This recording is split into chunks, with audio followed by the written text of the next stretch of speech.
matter. And if you're still not sure, I want to remind you that your vote is equal to everyone else's. Your vote counts just as much as any of these other billionaires. In fact, it matters more because there's more of us.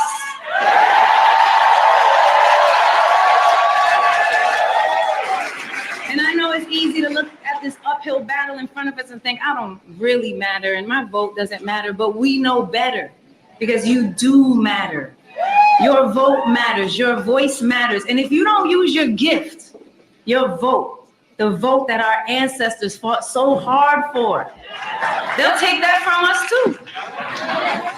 If you let apathy, dismay, disinterest, or disinformation keep you away from the voting booth, you're giving your power away. And as Kamala says, your voice is your power. This Tuesday, I'll be using my voice and my power, like I said, to vote up and down the ballot. Let's not forget that, on behalf of women everywhere. For those who can't vote. For those who are afraid to. On behalf of my bonus daughters, who young yet to vote, and on behalf of my sons as well, because I want them to grow up in a world where they can see that leadership has many faces. And that one of them looks like Kamala Harris.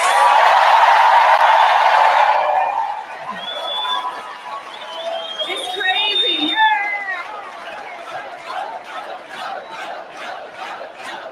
Yes.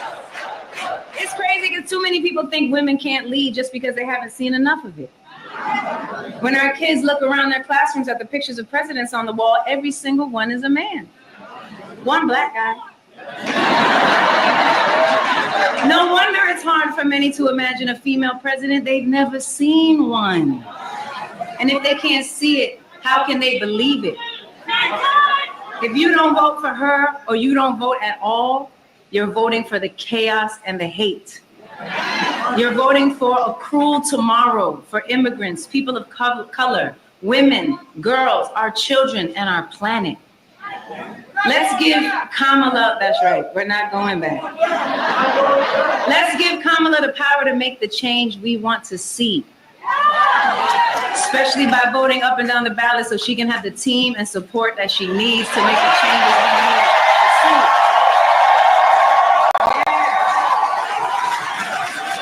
see. We are a beautiful melting pot of dreamers and pioneers, and we believe every life has equal value. We want peace in our world and a healthy planet and a just society. And Kamala and Tim Walz assures me that this is what she believes and will work hard to fulfill. So Pennsylvania, you are so important, perhaps the most important. So this Tuesday, use your voice, use your vote to make Kamala Harris our next president. Let's do it!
For her, the one and only First Lady, Michelle Obama.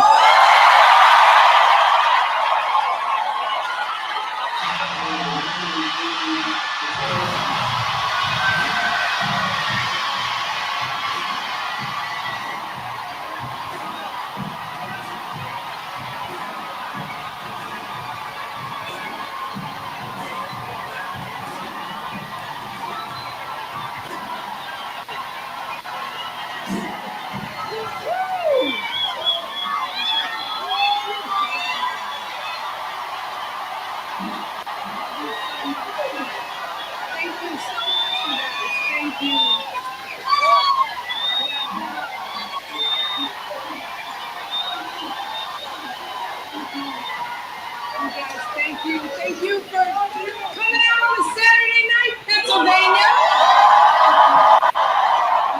Who's ready to elect the next president of the United States of America? Let me start by thanking Adam. First time introduction. And of course, let's give it up for my dear, dear friend, the brilliant and talented Alicia Keys. Such a wise soul, my little sister.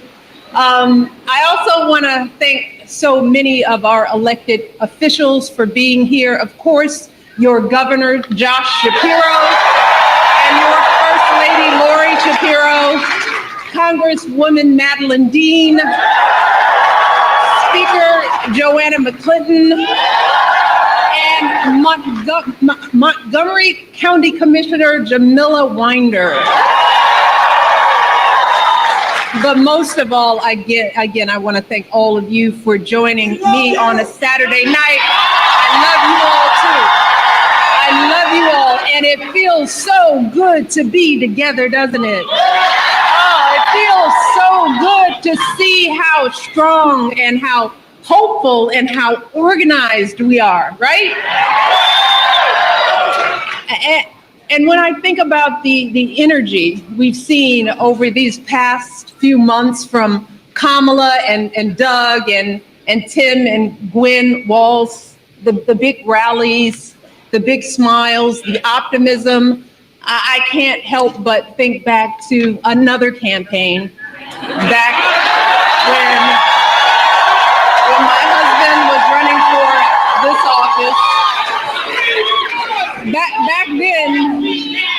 then, and we did, and we can do it again.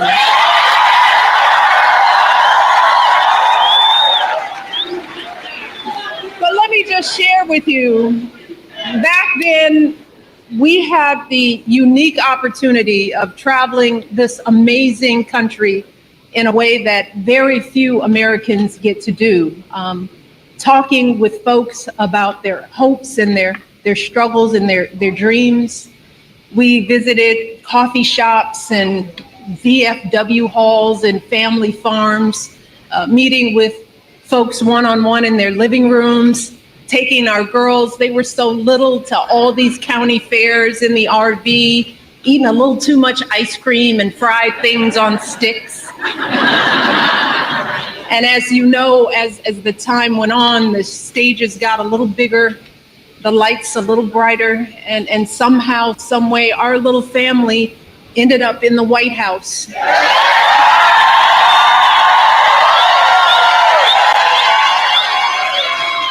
And over those 8 years, I saw this country at its fullest. I planted seeds with elementary school kids. I held baby showers for expected military moms. I laughed and danced with a 106-year-old woman in the Blue Room. I wept with parents who'd just lost their children in a senseless act of violence. I talked with all sorts of folks. Moms trying to build their careers while getting kids to school and putting decent food on the table. Teenagers dodging bullets on their way to school. First generation college students struggling to find their footing on a campus where very few people look like them. There were so many highs and lows during that time, and the range of emotions on any given day could be staggering. I'll never forget one day in June when we were in Charleston, South Carolina, consoling families at the funeral of their loved ones killed by a gunman during Bible study. And then just a few hours later, as the sun set, we were back at the White House watching it lit up in the rainbow colors of the LGBTQ flag in honor of marriage equality becoming the law of the land. I have seen every gorgeous, discordant gradient of the American spectrum. The pride and joy of gold medal winners representing this country, the resilience of wounded troops fighting to walk again, the struggles of folks trying to find work during the economic downturn, the optimism of immigrants and dreamers trying to build a better life. And looking back, what stands out most than anything during that time is the fundamental goodness we encountered folks everywhere we went. And it didn't matter if folks were fired up and ready to go or speeding off in the other direction. It didn't matter if they looked like us or talked like us or voted like us. No matter where we went, y'all, north, south, east, west, it always felt as though, even with our differences, something true, something fundamental was stitching us together. The values that have guided and nourished us. Prince George's County politician Angela Alsobrooks may live near D.C., but she'd bring tons of baggage.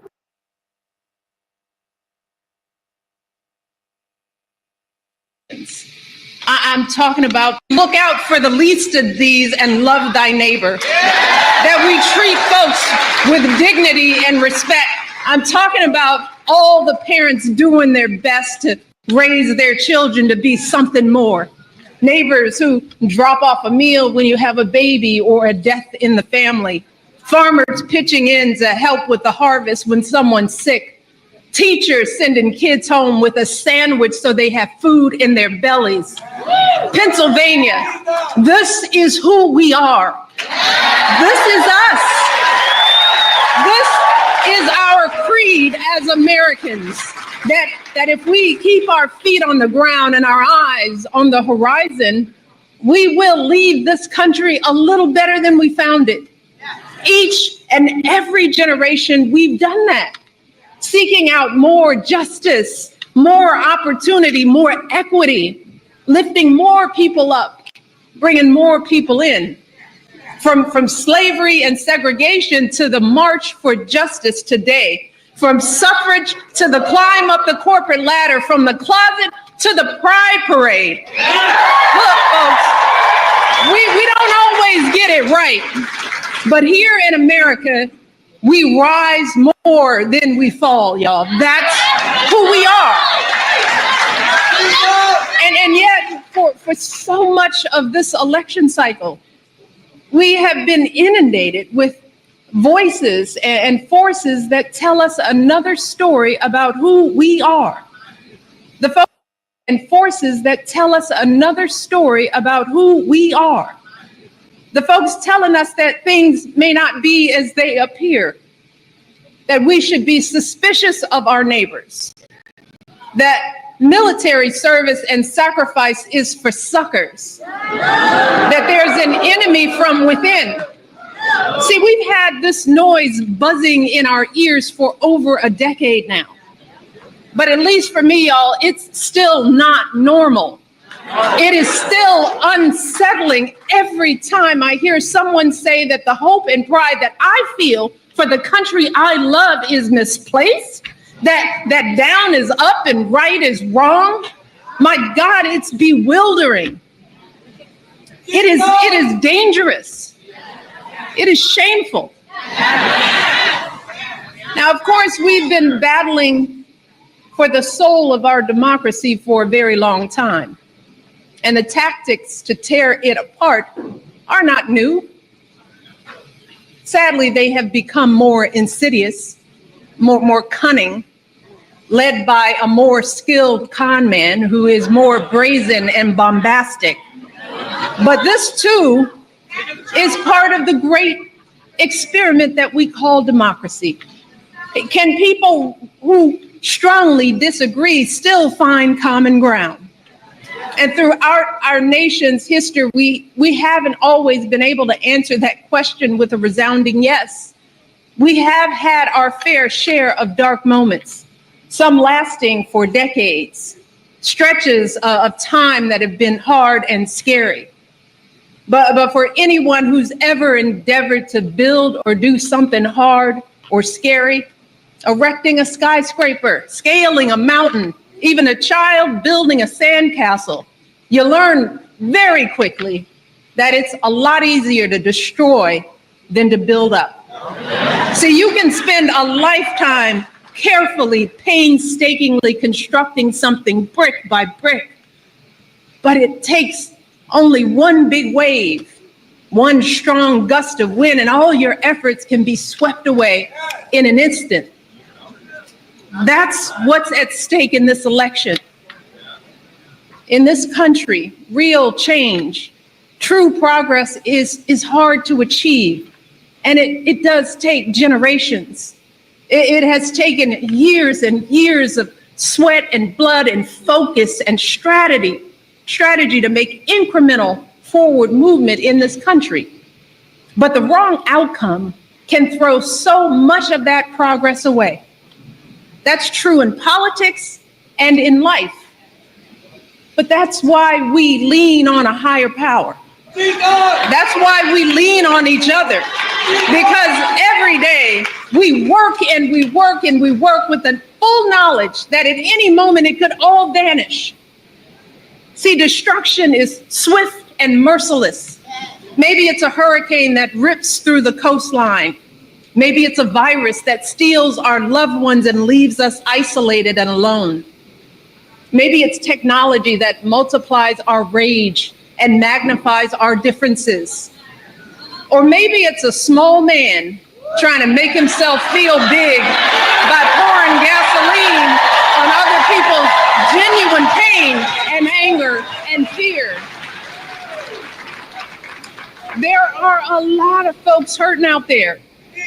A lot of folks feeling invisible, ignored, and justifiably frustrated with what's happening in their lives or in the world around them. And so many of these political issues can feel irrelevant to your day-to-day existence, at least until they directly impact your life. When it's your family trying to keep up with the rising cost of groceries, when it's you who can't see a path to owning your own home, when it's your kids whose school isn't keeping up or the board is banning their books, when it's your family at risk in a conflict overseas or stopped at the border, when it's your son or daughter is the one whose life choices are limited because of who they love. The anger and despair hits especially hard. But during those dark and difficult times, y'all, we need leaders who will connect with people's pain and address the systemic issues at their root, not leaders who stoke our fears and focus our fury on one another. See, because once you open up that gasoline can, once you wink at hate and make it normal to call somebody a bimbo or low IQ or human scum, look, you cannot control how fast and how far that fire of hate will spread. All of a sudden, someone feels emboldened to say that our fellow citizens in Puerto Rico come from an island of garbage. All of a sudden, folks are saying a political opponent is the Antichrist. All of a sudden, folks are marching with torches, ramming cars through crowds of peaceful protesters, marching on our nation's capital to overturn a free and fair election. Look, y'all, as I said, destruction is swift and it is merciless, and no one knows where it will stop. See, one day it's coming for folks you never met. Maybe it's immigrants or Black people or trans community. Then It's coming for a neighbor, a friend, a family member who's Puerto Rican or Jewish or Palestinian. But then it's coming for you. Pennsylvania, this election is about many things, but one of the most important is reclaiming the mantle of who belongs in this nation.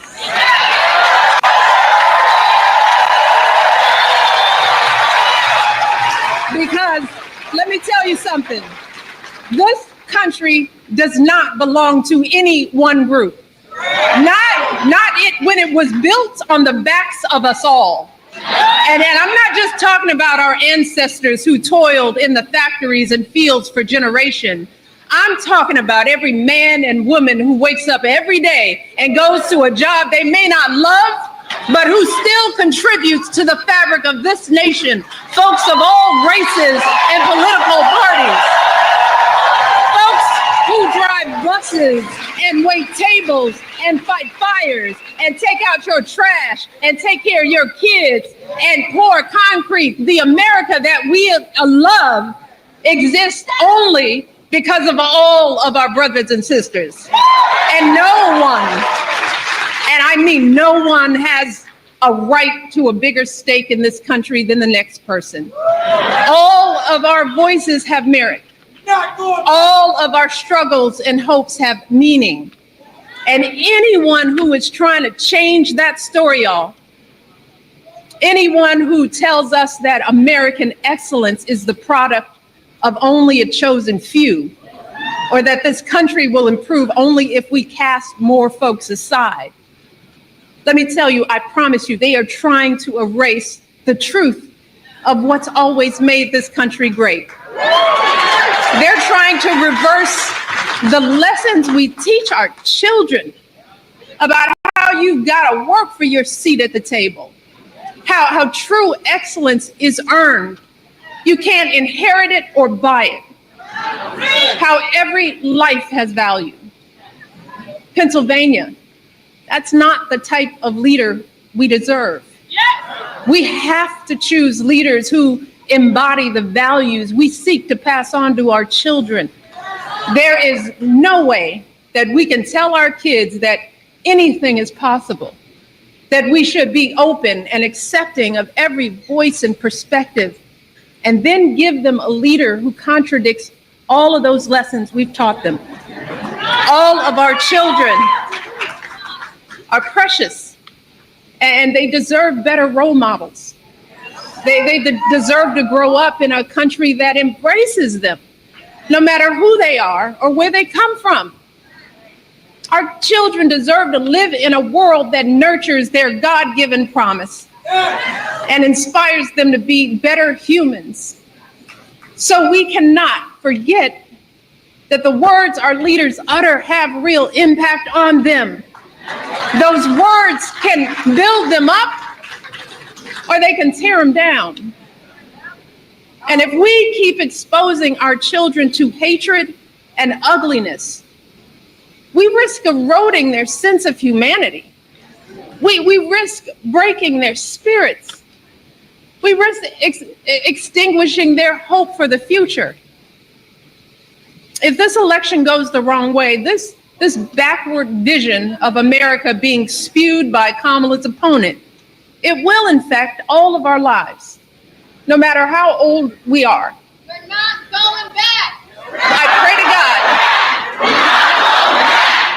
I pray to God.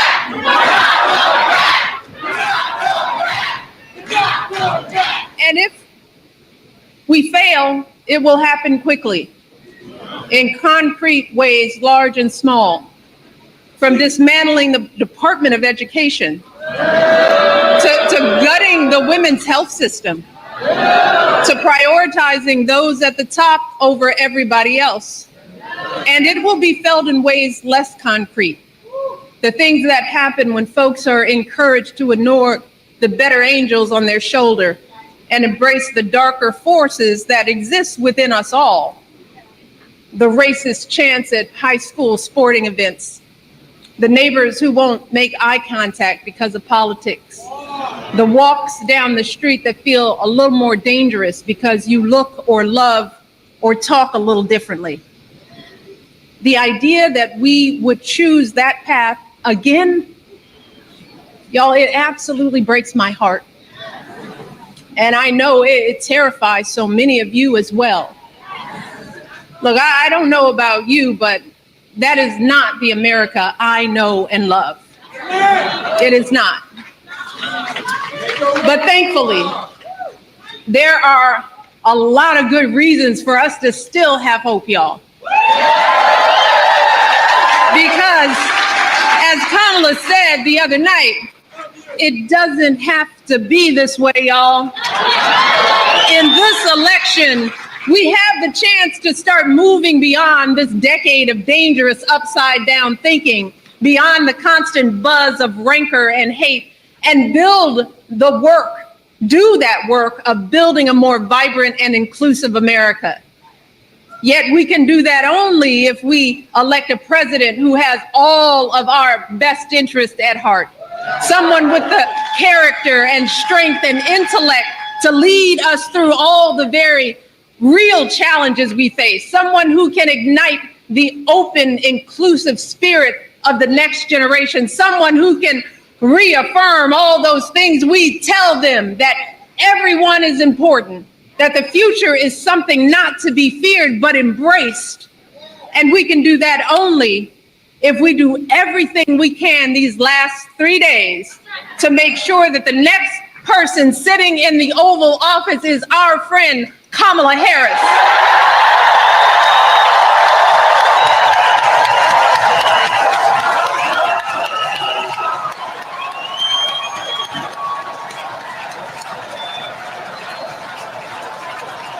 We can do this.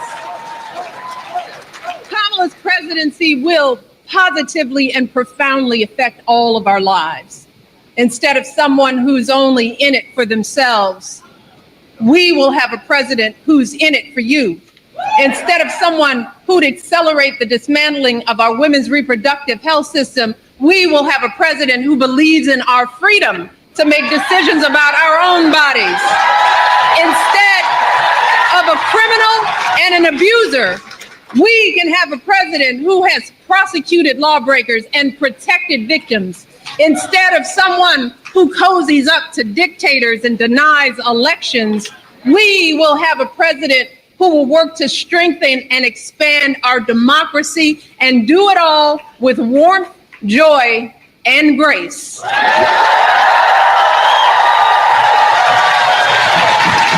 And the most profound and irreversible impacts of a Kamala Harris presidency will be felt by our children and grandchildren.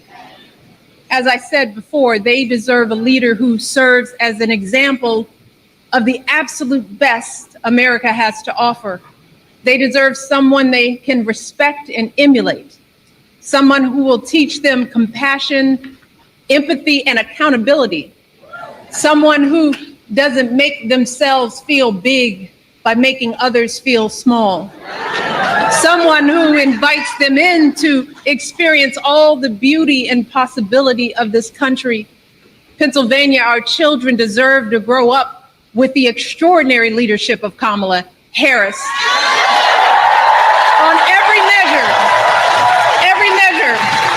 ability to do the job, life experience, moral behavior, Kamala emphatically shows us that she is the president this country needs right now.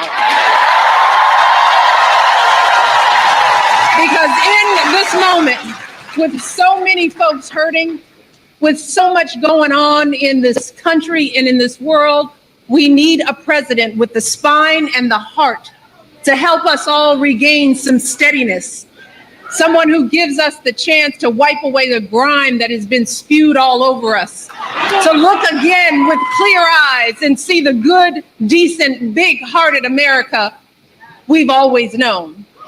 Pennsylvania, that is our hope, and that is our duty.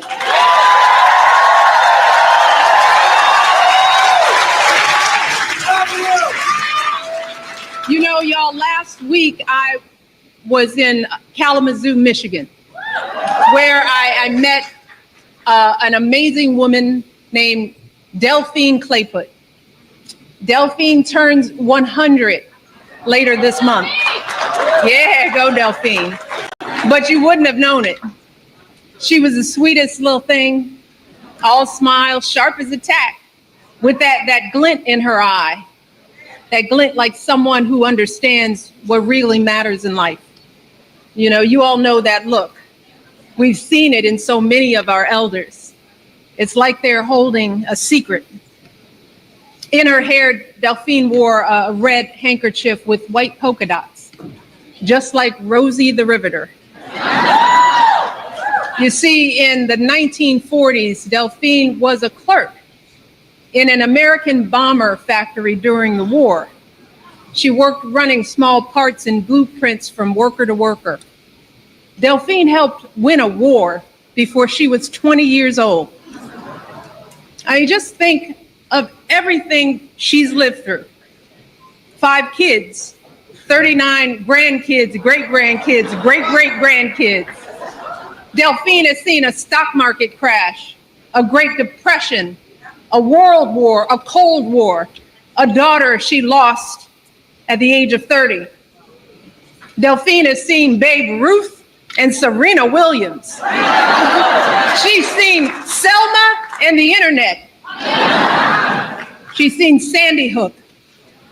She's seen Roe v. Wade and its rollback. She's seen Jim Crow, I Have a Dream, and Yes, We Can.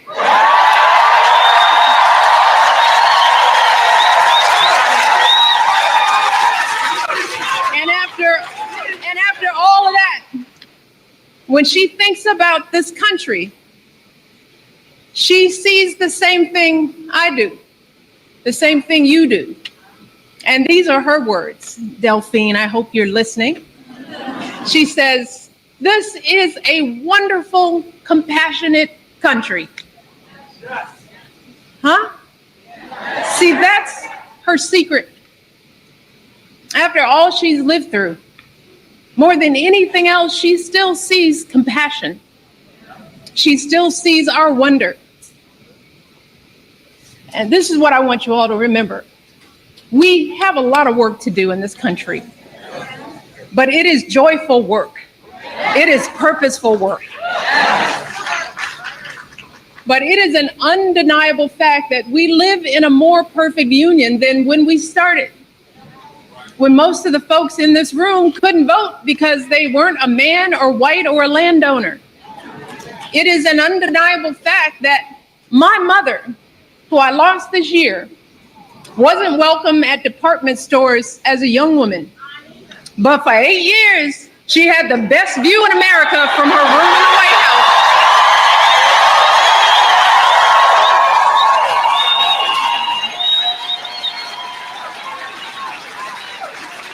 America, it is an undeniable fact that my mother's journey, that Delphine's journey, that all of our journeys were possible only because of people who fought for it and bled for it and protested for it and, yes, voted for it. That's how it works in this country. We've got to vote. We got to vote.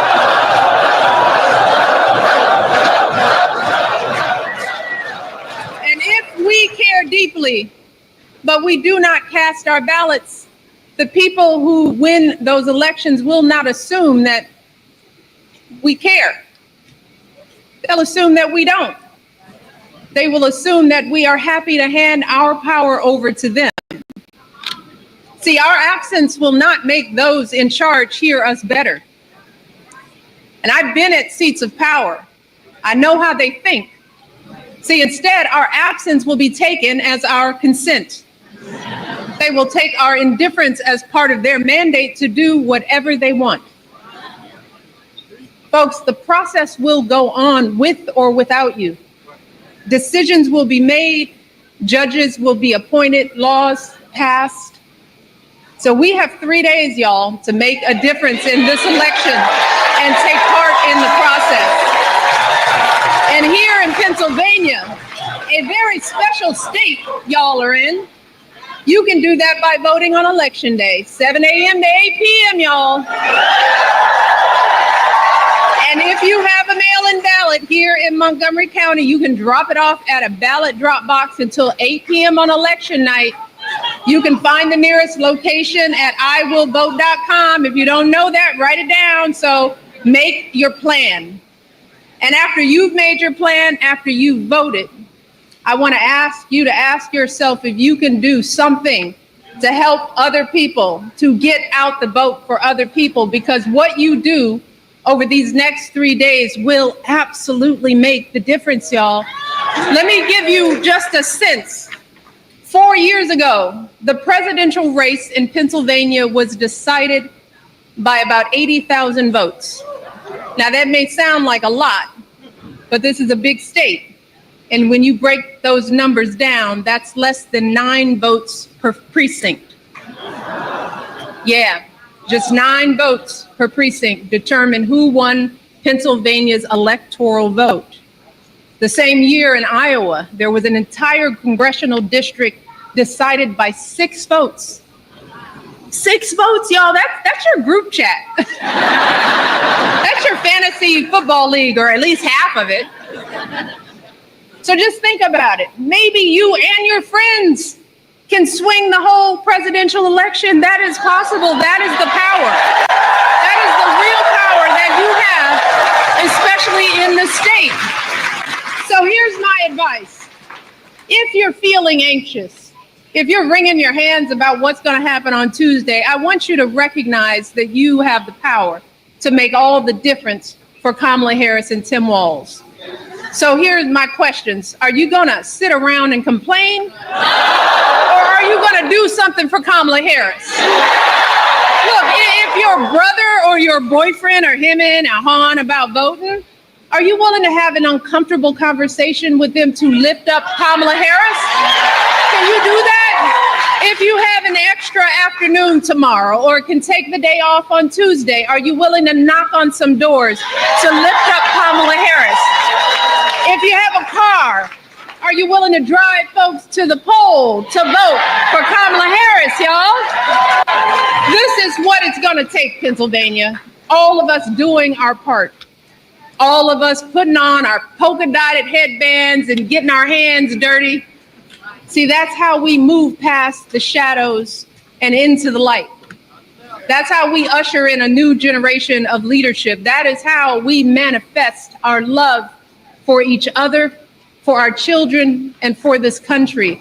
And yes, that is how we elect the next president and vice president of the United States, Kamala Harris and Tim Walz.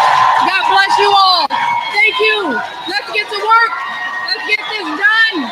Let's do this thing, Pennsylvania. We're praying and counting on you to get it done. Love you all.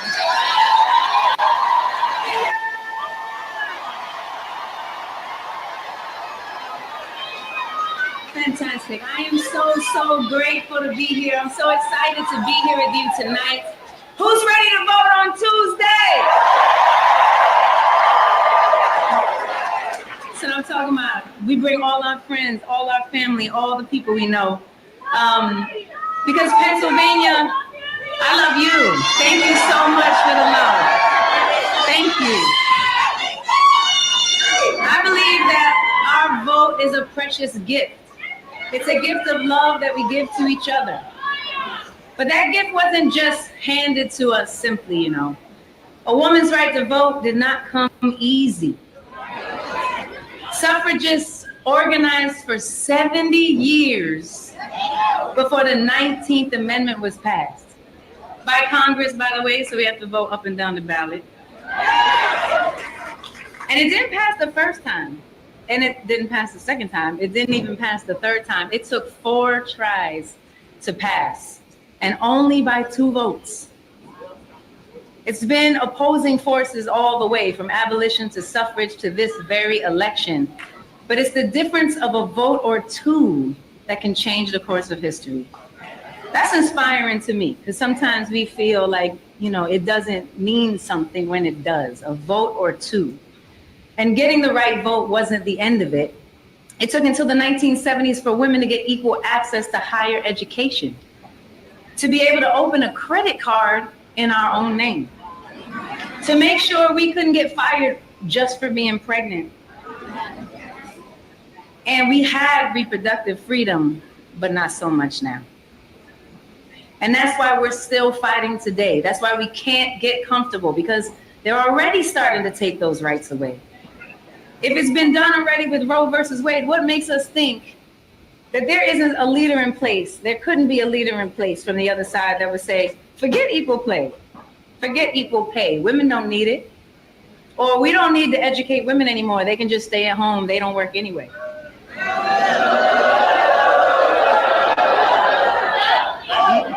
No. Right. Right. And this is not some dystopian Netflix show that I'm talking about. This is like the platform the other side is running on. They want to turn back the clock, but let me ask you, are we going back?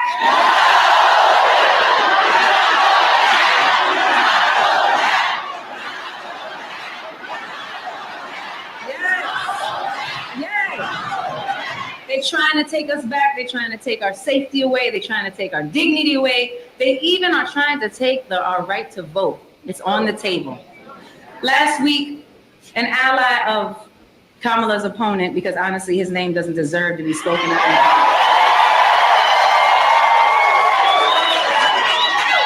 One of these Project 2025 people put out a video, and you know what he said? He said, when we said we wanted male-only voting, we meant M-A-L-E. And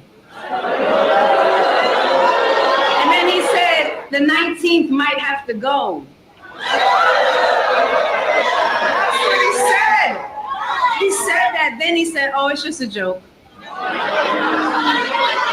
But it's not a joke, because it ain't funny. And I have yet to laugh at any one of these things these jokers say. I see too many people trying to disenfranchise us, especially the votes of marginalized people. But you know what that tells me? That tells me that every vote does matter. And if you're still not sure, I want to remind you that your vote is equal to everyone else's. Your vote counts just as much as any of these other billionaires. In fact, it matters more because there's more of us.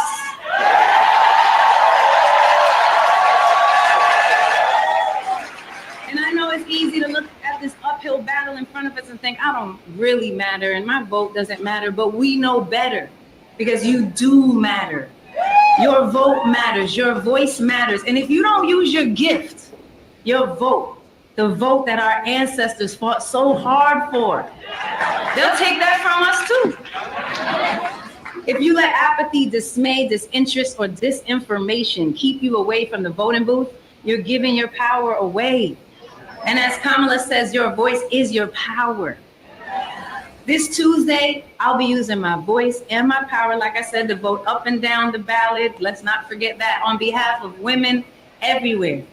For those who can't vote. For those who are afraid to. On behalf of my bonus daughters, who young yet to vote, and on behalf of my sons as well, because I want them to grow up in a world where they can see that leadership has many faces. And that one of them looks like Kamala Harris.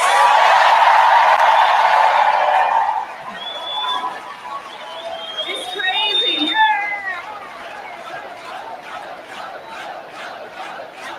Yes.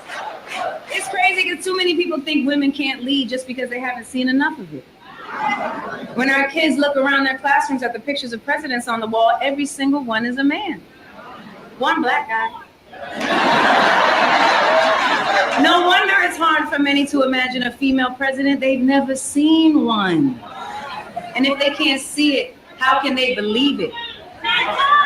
If you don't vote for her or you don't vote at all, you're voting for the chaos and the hate. You're voting for a cruel tomorrow for immigrants, people of color, women, girls, our children, and our planet. Let's give Kamala, that's right, we're not going back. Let's give Kamala the power to make the change we want to see, especially by voting up and down the ballot so she can have the team and support that she needs to make the changes we need to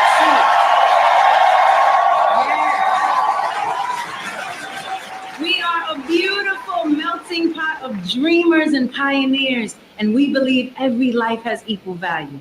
We want peace in our world and a healthy planet and a just society. And Kamala and Tim Walz assures me that this is what she believes and will work hard to fulfill. So Pennsylvania, you are so important, perhaps the most important.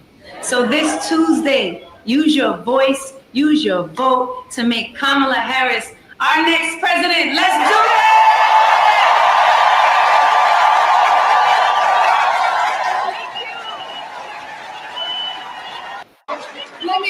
Let me start by thanking Adam. Oh, first time wonderful introduction. And of course, let's give it up for my dear friend, the brilliant and talented Alicia Keys. Such a wise soul, my little sister. I also want to thank so many of our elected officials for being here. Of course, your Governor, Josh Shapiro, and your First Lady, Lori Shapiro, Congresswoman Madeline Dean, Speaker Joanna McClinton, and Montgomery County Commissioner Jamila Winder. But most of all, again, I want to thank all of you for joining me on a Saturday night. I love you all too. I love you all, and it feels so good to be together, doesn't it? Oh, it feels so good to see how strong and how hopeful and how organized we are, right? And when I think about the energy we've seen over these past few months from Kamala and Doug and Tim and Gwen Walz, the big rallies, the big smiles, the optimism, I can't help but think back to another campaign back when my husband was running for this office. Back then, and we did, and we can do it again.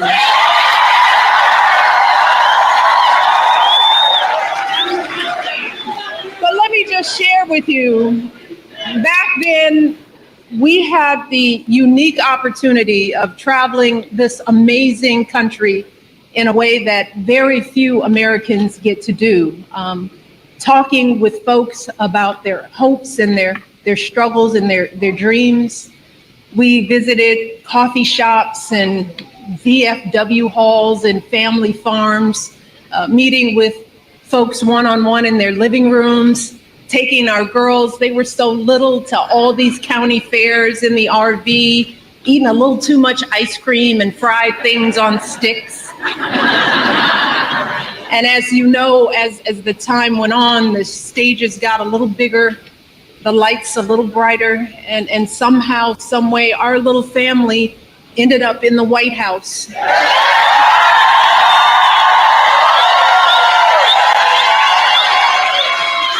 And over those 8 years, I saw this country at its fullest. I planted seeds with elementary school kids. I held baby showers for expected military moms. I laughed and danced with a 106-year-old woman in the Blue Room. I wept with parents who'd just lost their children in a senseless act of violence. I talked with all sorts of folks. Moms trying to build their careers while getting kids to school and putting decent food on the table. Teenagers dodging bullets on their way to school. First generation college students struggling to find their footing on a campus where very few people look like them. There were so many highs and lows during that time, and the range of emotions on any given day could be staggering. I'll never forget one day in June when we were in Charleston, South Carolina, consoling families at the funeral of their loved ones killed by a gunman during Bible study. And then just a few hours later, as the sun set, We were back at the White House watching it lit up in the rainbow colors of the LGBTQ flag in honor of marriage equality becoming the law of the land. I have seen every gorgeous, discordant gradient of the American spectrum.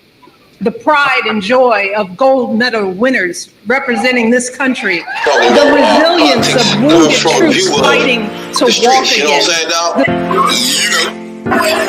We're not coming from professional view. We're not lawyers. None of that shit that's on TV. You know what I'm saying? We come straight from the hood. We the hood view. You know? Representation of black people, period, on the bench. Because we don't know who Clarence Thomas is representing. He's sitting on the Supreme Court, sitting on a bench, smelling like cocoa butter. Yep. 2, 3, 4, 5. We live. Something like that. Welcome to Hoodview Politics, where we go into a deep, detailed dive into politics from a hood point of view. I'm Rabbit Jones. And I'm Tony, the #1 soul brother. And welcome to Hoodview Politics, Saturday night, all the way live stream. Best to believe that one. If you're new here, you don't know what to expect. But if you've been here before, you know we chasing maggots and coons. Welcome to everybody that subscribed to our podcast. We appreciate y'all a whole lot. Average Joe just walking off the street talking politics. That's my man right there, the #1 soul brother. What's going on, player? Oh shit. Oh, just trying to maintain and get myself back in order. You know, I'm feeling a whole lot better. You know, my leg getting in shape, so I'm trying to be on top of things so I can roam around the polling place on Tuesday and see what I see when I go put my vote up in there.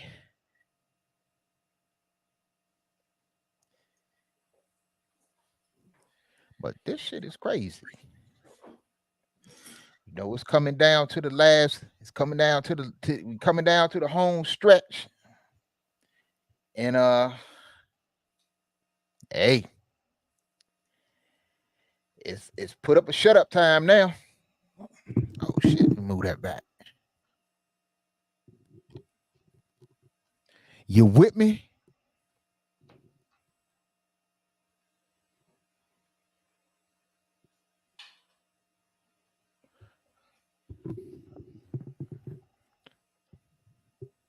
You in there with me? Uh-oh.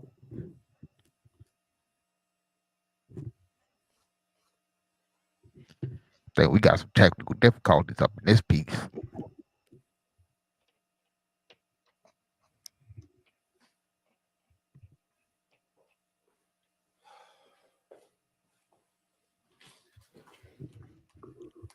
But if y'all can hear me out there, don't forget that tonight is fall back.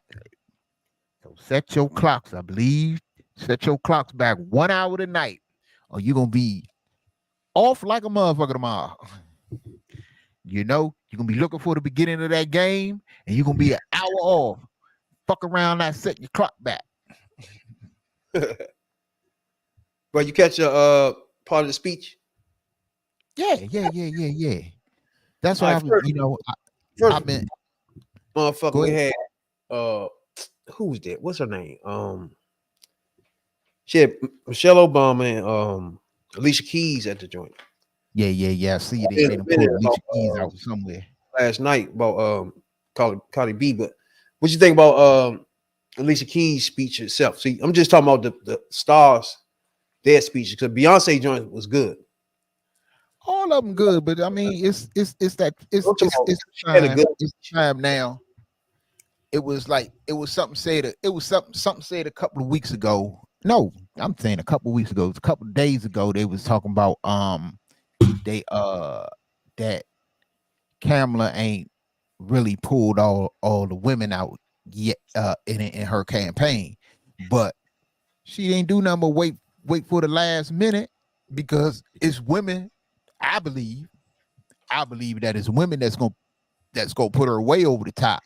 So in the last couple of days, she gonna be with Hillary. She be with Michelle. She got Alicia Keys out there. Cardi B. I think Glorilla was there, if I ain't mistaken. And it's gonna be more and more women. J Lo. I'm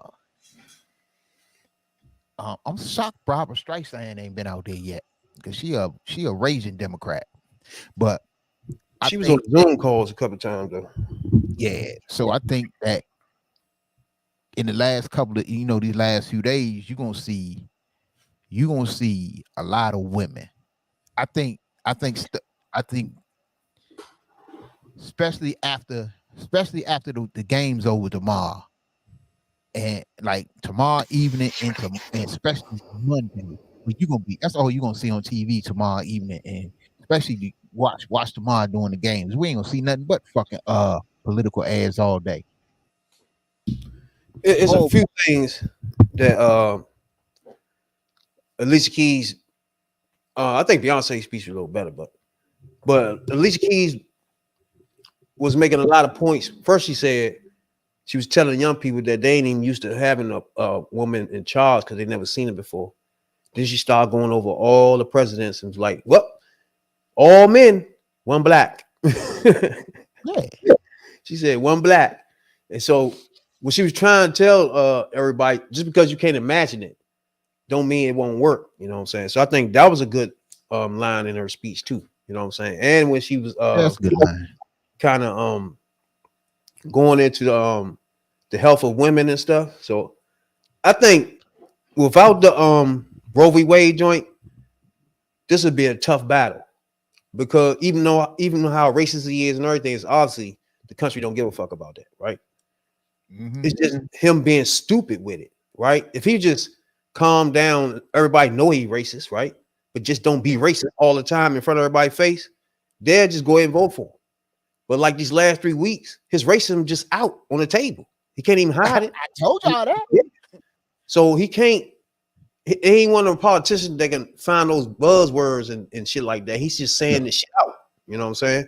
And if him or one of his surrogates in the next couple of days, somebody don't fake slip around and use the N-word, I'd be shocked. Cause none of this shit surprised me because you knew it had to be coming because he don't have no platform and he ain't got no ideas, he ain't got no good policy or nothing. And so only thing he can go on is they don't like women, they want to chain women to the stove, racist, they don't like nobody that don't look like them or don't say ain't from where they from. So I mean, it don't really shock. So like in the next couple of days, I won't be surprised. It probably won't come from him, but it's gonna come from one of his supporters. We still ain't heard the most racist, fucked up, vile shit out of one of their mouth yet. I still think it's coming. If it don't come by Tuesday, it'll damn sure be here Wednesday if he lose.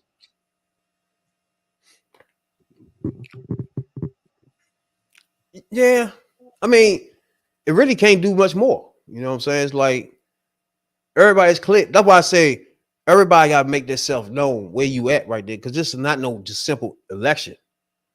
Like if you stand out on this one, that means you was for the catastrophic shit that's about to hit us. You for that, you know what I'm saying? Or you're not. That's why you get people switching. See, some of these people that was doing the MAGA shit, the shit was just popular to be on the internet doing that shit. You know what I'm saying? Yeah. Then when somebody say, hold on, let me show you some things, Sexy Red. If you vote for him, just that gonna happen, that gonna happen, that gonna happen. Then she's like, oh, what the fuck? You know what I'm saying?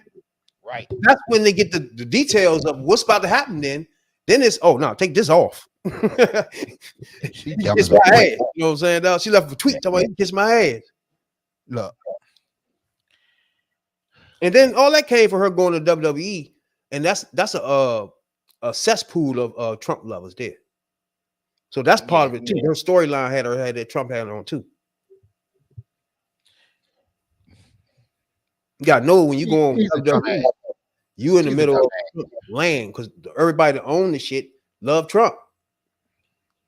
Yeah, all the storylines and everything is, and Trump used to be on that shit all the time. Yeah, it was bad. It was bad when the McMahons had it. Now that the motherfucking TKO got it, shit, that shit getting worse.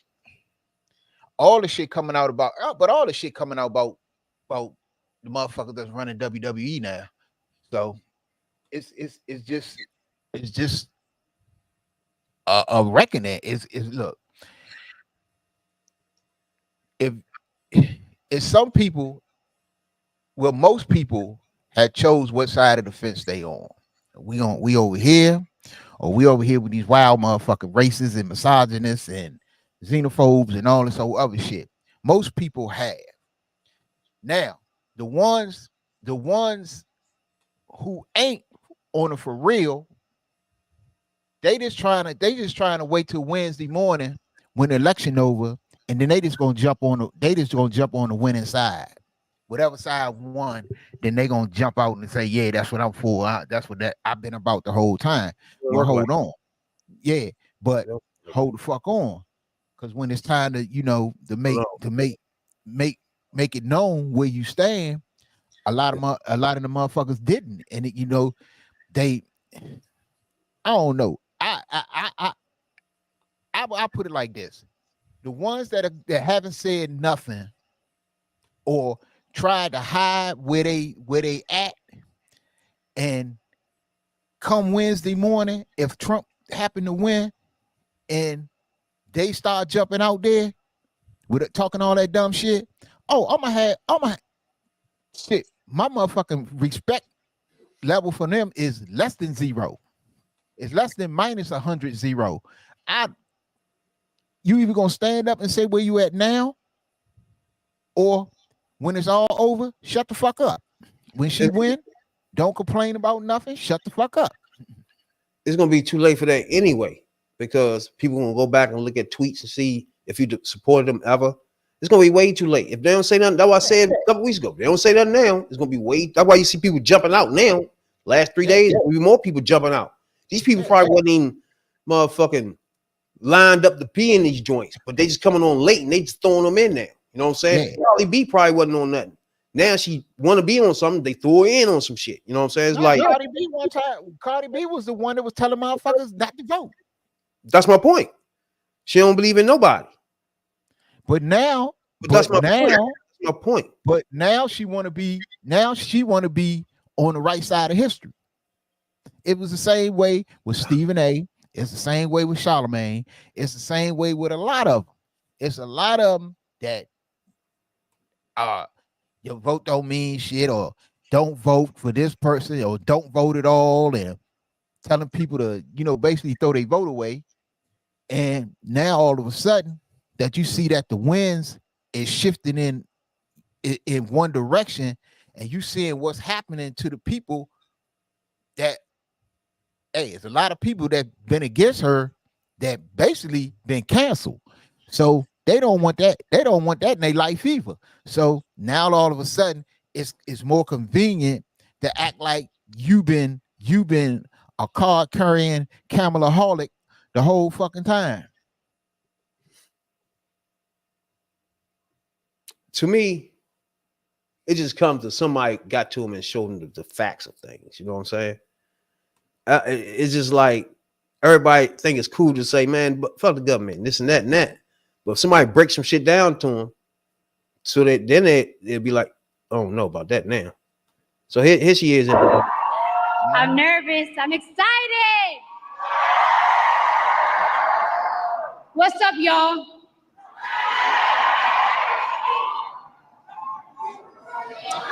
One second, guys. 1 second.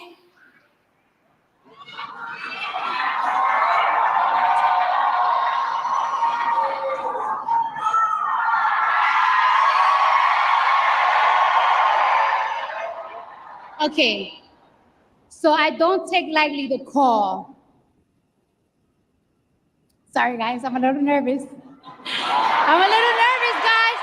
I've been been waiting for this moment this whole life, my whole life.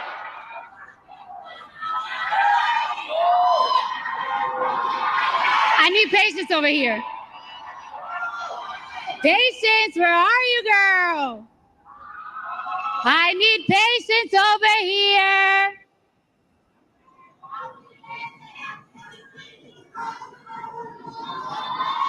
Hold on. How you guys doing tonight? How you guys doing tonight? Are we ready to make history? See, that's the one thing that Kamala has not tapped into that Hillary was doing the whole time, was the history of being the first woman. That's something that she ever. Thank you. All right. Vice President Kamala Harris, thank you for having me. I do not take lightly the call to show up, the call to speak up, the call to deliver a message that's been on my heart for a hot minute now. Now, I took my time writing this speech, so I'm gonna make sure I deliver it right. All right, hold on. Wait. Two things. The first one, she keeps talking about she nervous, is odd as fuck. Like, what do you mean you're nervous? She nervous because entertainer. Everybody ain't forgot. Everybody ain't forgot what she tried to do earlier this year when she basically was one of the ones trying to sabotage the election, talking about not voting and don't use your vote, or your vote don't mean nothing, or whatever the fuck she was talking about. That's why she was nervous. That's and that's why I don't pay no attention. I don't pay no attention to people like her. Then she get out there and say, what the fuck she just said a minute ago? She was waiting for something like this her whole life. I was gonna get to that, yeah. Okay. When was this your whole life? When look, the only thing about this election, the main thing about this election that changed, really the only thing that did change was the candidate, was Joe Biden dropping out and her ascending to the top.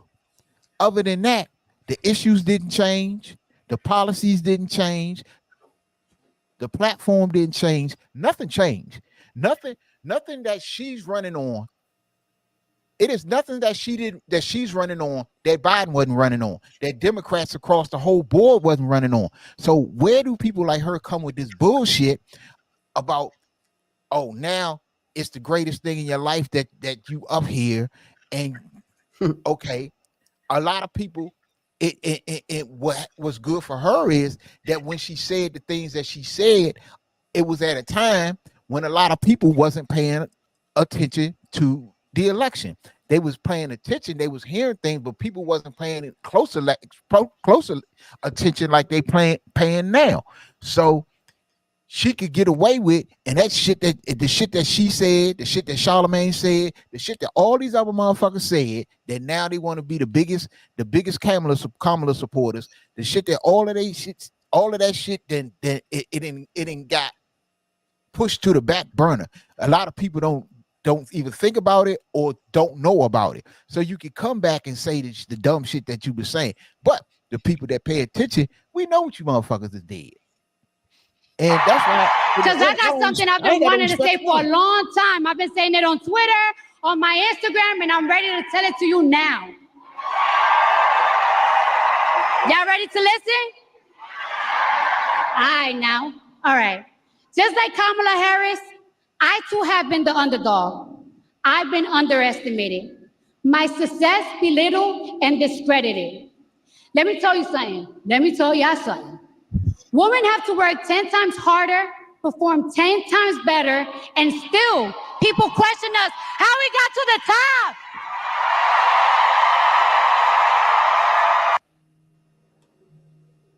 Now, you don't want to know how you got to the top? I'm going to give her one of the reasons, and this is shit I be talking about. One of the reasons that she got to the top, and this go back to knowing your history and people saying that quick to say, well, Barack Obama ain't do nothing for black people, or Barack Obama ain't do nothing. The first bill, number one, he signed, and I believe it was the day he went into office. His first bill that he signed was the Lilly Ledbetter law that guaranteed equal pay for women.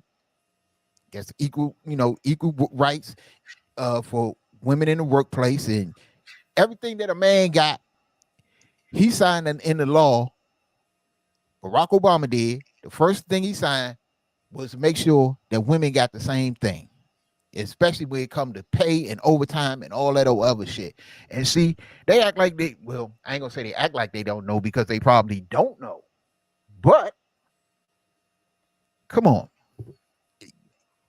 y'all, they gotta get hip to this shit, because if you know that, then you know what's the next thing to build up on. Now on that whole joint, when she started talking about underdog and all that stuff, now I'm a motherfucking watcher of fucking Love and Hip Hop, right? I knew you were about to say that. Shit started. So I seen the bitch when she came on the joint, and before she thought about doing none of this shit. Yep. So, and in the whole time she was on there, I give her credit. Yeah, out of everybody on the show, she was the only one dedicated to music. She wasn't with all the other stuff. She avoided all the fighting and stuff, and she literally was concentrating on. She even got rid of a manager on that show one time because the nigga wouldn't play her music and shit. So she was out of everybody, and nobody been on there since that's actually hungry to be a star. Yeah. Like if you watch Love, you feel what I'm saying? If you watch Love, that I was in when she was on Love and Hip Hop, and motherfuckers was just loving her. Cardi B this, Cardi B this, Cardi B that, Cardi B tight, Cardi B gonna be this, Cardi B that, and because she stood out. Even since she left, is nobody been on there with that hunger to be a star. You feel me? So I do give her credit on that. She's not good. She's not a good rapper, but she did her thing though. You know what I'm saying? To come from out of that joint, and people still treat her like an underdog. So I do give her that. She was right. She a woman, so she a woman in a man's game, so she always gonna be an underdog. I mean, to this day, you won't name her the top women's rapper. So she know who you would. They be like, how she got there? Hold on, let me warm up. Yeah. Let me tell you something. I can't stand a bully. But just like Kamala, I always stand up to one. All the time, I'm ready for him. Yeah. And I'm going to be real with y'all. I wasn't going to vote this year. I wasn't. But Kamala Harris joining the race, she changed my mind completely. Okay, hold on. Let me hear what she said. I did not have faith on any candidates until she joined the race and said the things that I wanted to hear, that I want to see next in this country. All right? Okay, hold on. See, that's my point exactly. You gotta give her credit. She even admitted that she wasn't voting. She didn't hide from that. But my thing is, and I'm going back to what I said a few minutes ago. Like that's a good thing to say, but you say she said she wasn't voting, and she was telling other people not to vote, but what changed? Issues didn't change. With everything that she's running on, Biden was running on. The main issues didn't change. So you just telling me, okay, a woman jumped in the race, and now I'm a vote. Okay, that's cool. That's cool. If that's your candidate. But my thing was when you had all these issues concerning women. Donald Trump didn't just become no bully last week. Donald Trump been a bully forever. So come on. But all right, so what? All right, I gotta disagree a little bit, right? I knew you would. All right, so now if somebody get in the race, she got in the race, right? And to the core, basically everything is the same. Yeah. But 3-4 things that she has been talking about, Biden didn't have in his plans. The $25,000 loan, the $50,000 loan, the women, old people can stay home on Medicare. You know what I'm saying? That's what, now I'm not saying that this bitch know these issues. She probably didn't say it in any fucking way, but it's all different issues between her and Biden. Biden didn't have all this stuff on his platform. But he wasn't even talking about housing. 3 million houses in the first term. That wasn't in his platform. So if she can say, if she's saying that, she's saying more houses and she can take away my grant. Now I get it. I get what you're saying. Yeah, I give you but that. I don't think she knows none of that though. I give you that. That as far as specifics in her plans, she done blew Biden and Trump out the water as far as specifics and what she wanted to do. But what I'm talking about is I'm not talking about the specifics, the core issues, and the core issues is what people are voting on now. It's been the whole time been abortion, been immigration, it's been the Supreme Court. Yeah. That's what I'm saying. But if she was to say, you telling me I like her now, I'm getting in it now because of housing and the new stuff she talked about for business, then we can understand what she's talking about. But like you said, if you come on here and say I'm with her now because of abortion and he a bully, those are the same damn things. No, you can't. That's my point. You can't come out. You can't come out now and say you with her. It is about these issues, this issue, and this issue. Yes, if she would, and she's smart to do it, and you're right about it. What people already had a reason to vote. You really did. The choice was clear when it was Biden versus Trump. But what she did was she came in the race and she made the choice even more clear. True. So, this is what's going to happen over here. That's what's going to happen over there. It's the choice is even more clear. But my thing about this is, and this especially go with celebrities. Y'all jumped out there a few months ago saying all kind of wild shit. This old motherfucker, that, and he ain't this, and I ain't voting. You shouldn't vote. Fuck it. Why waste your vote on this? And if you vote, ain't nothing gonna happen for black people. Okay. All I'm saying is, so you think you know Wicks? On Tuesday, it's going to come down to it's going to come down to the core issues. Yeah, the motherfucking the home tax credit it's gonna play a little part. The healthcare, the medical issues, it's gonna play a part. I don't think she knows. Gonna come down to it. We know what the main issues are, and I'm like, why y'all couldn't choose a side when we knew what the main issues was actually for 3-4 years. I get what you're saying. It's hardcore hawk issues that's already been on the table, period. Yeah. Right. If she adding on buzzes and whistles, and what you're saying is there's already been serious issues on the table. What did you wait for the bells and whistles for? I get what you're saying. Yeah. My point is, I don't even think she know the bells and whistles. She just on the board now, like you said. I mean, and to be honest, if Kamala say, look, she don't say this is what we're gonna do. This is my plan.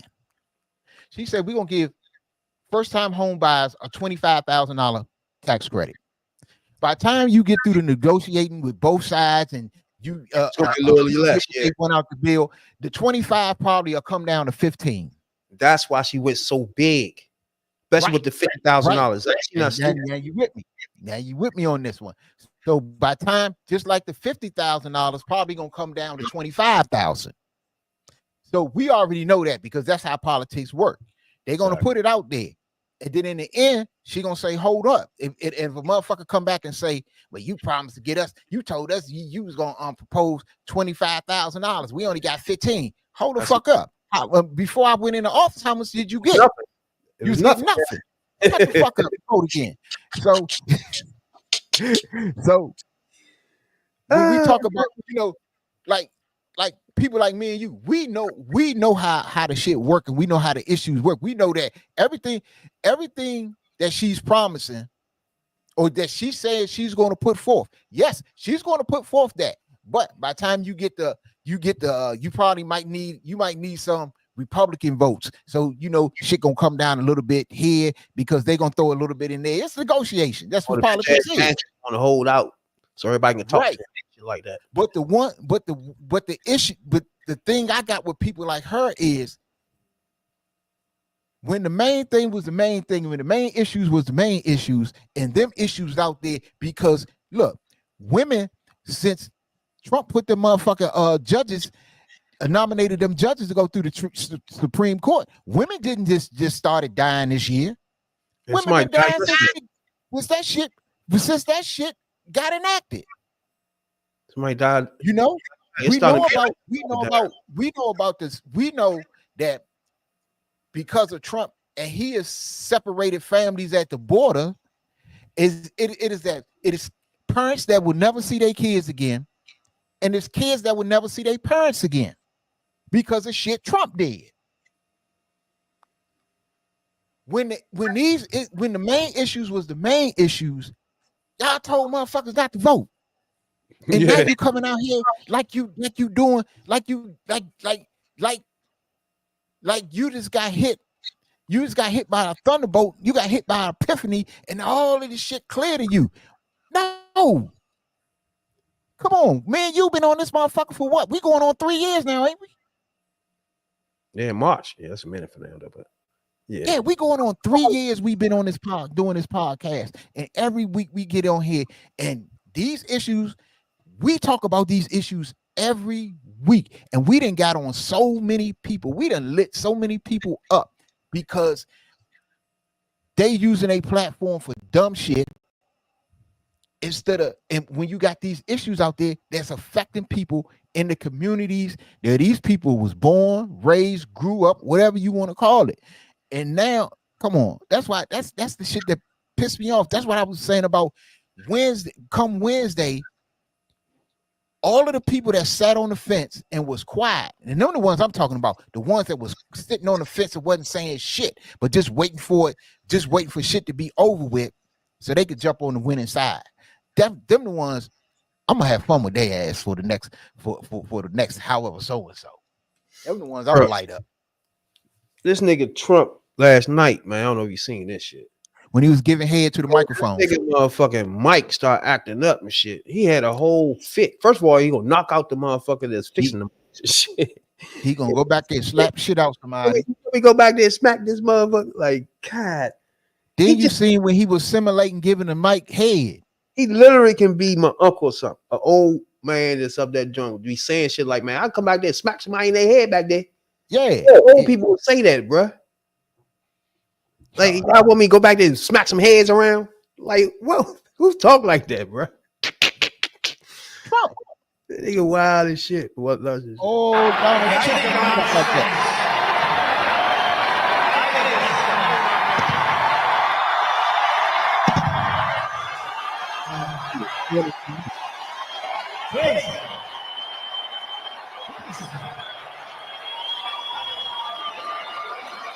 Of all new jobs, net job gains in the past year have gone to illegal migrants.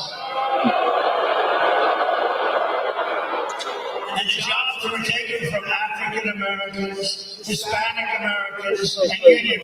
That's funny. That is funny right there. That's a damn lie. No, not only that, but that's funny.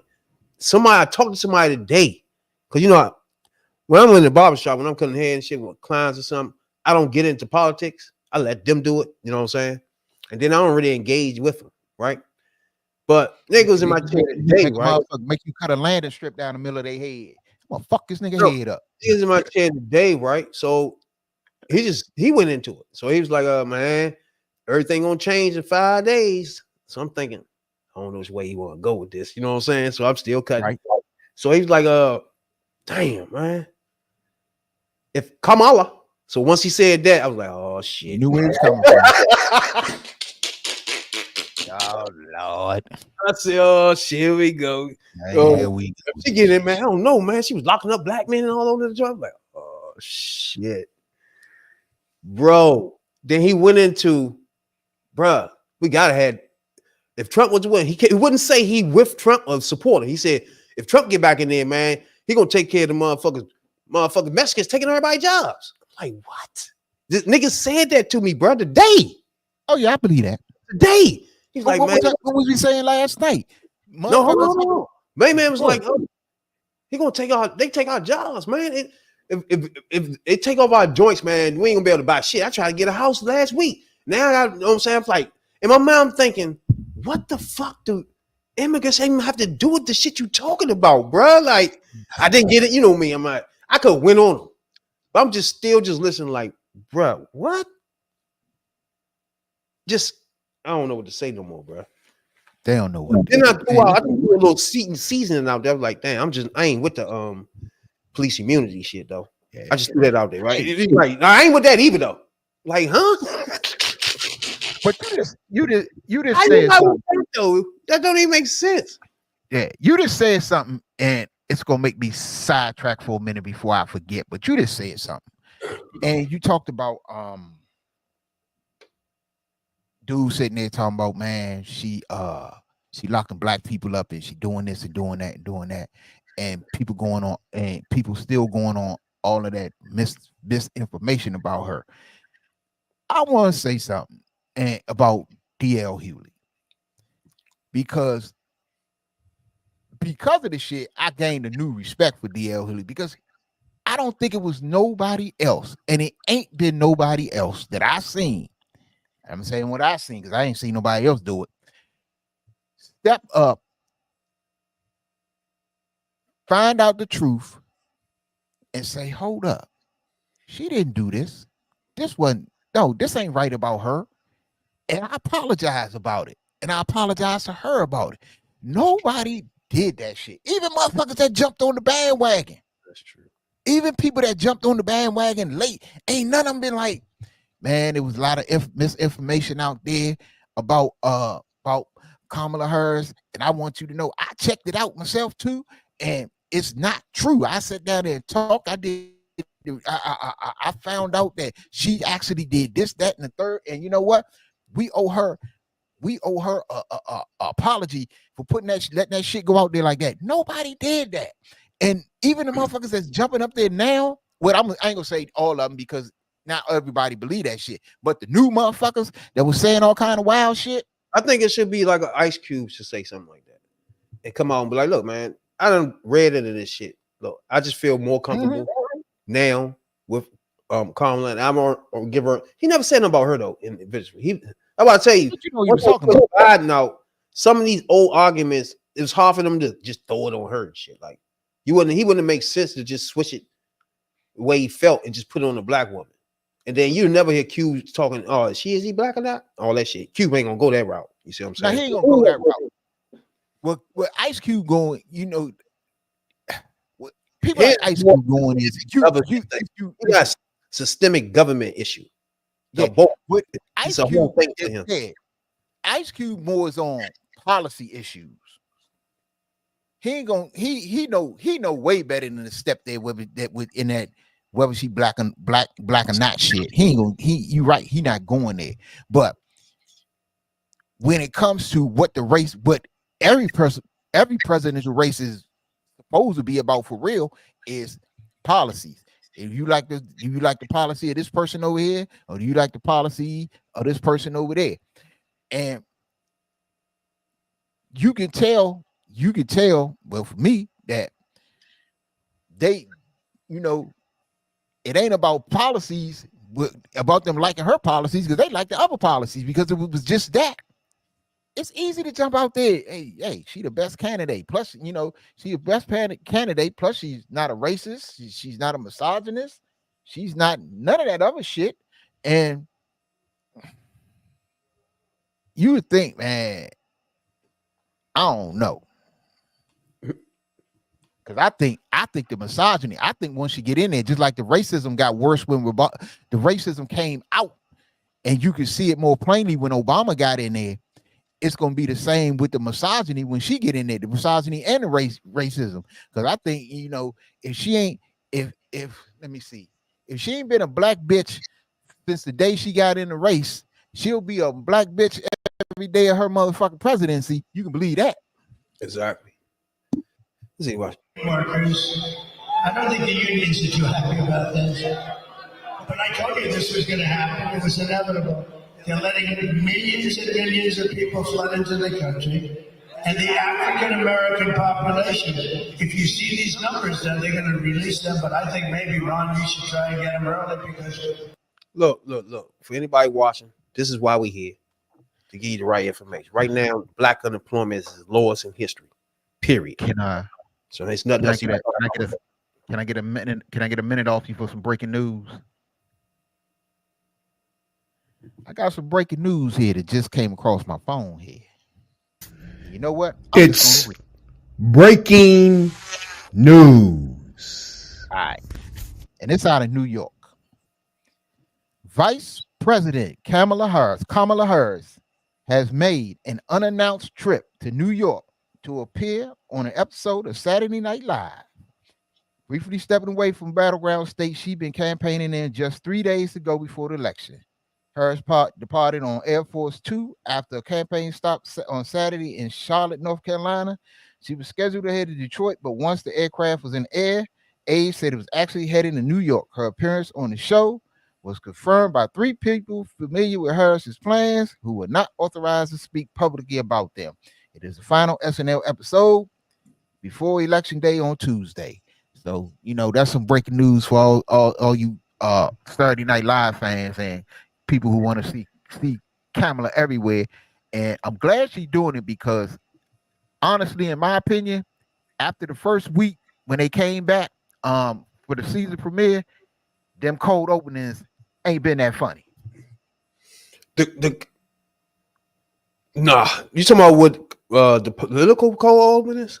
The cold openings on Saturday Night Live, them skits they've been doing, they ain't been funny. With the politics?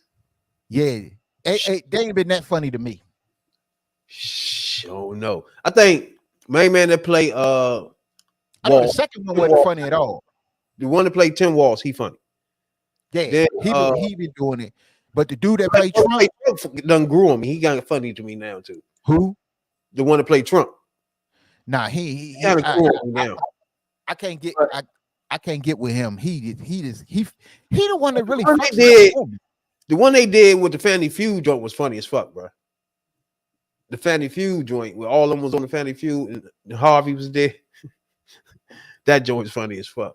Okay. I cannot imagine. I can't imagine going on the show and do what? Because there's already a person being her there. So what would she be doing on this motherfucker? Hey, she going. It's some way. Both of them gonna be in that skit together. Right. That's why I'm saying that's odd. But check. You have it like she in the mirror or something. That'd be tight. Yeah, but check this out. Just like that, you sitting here wondering how the fuck they gonna do it. You already know. Once this, that's tonight, then, right? That's tonight. Oh shit! So once this goes out, and it's already out, and the word, and you already know, it's gonna go viral that she on Saturday Night Live tonight. Millions upon millions more will be watching tonight. It's odd just to see what she do. Because it's odd because somebody playing her on it, so it's gonna be odd. So yeah, but that happened before because Hillary was on there with the chick that played her. She was on it.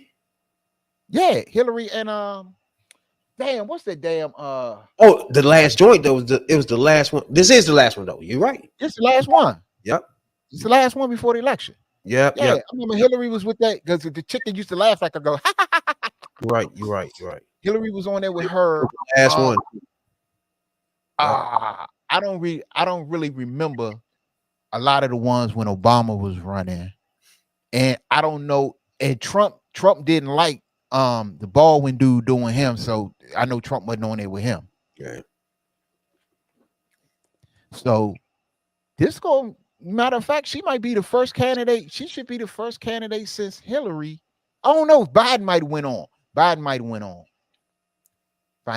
I ain't sure about that. Biden might have went on. No, he was on everything else. Not sure about that. So, huh? He was doing COVID. I don't think he was on it. Oh yeah, that was doing COVID. So they was shut down. So she might be the first candidate to been on. If it wasn't Biden, she'll be the first candidate to be on SNL since Hillary.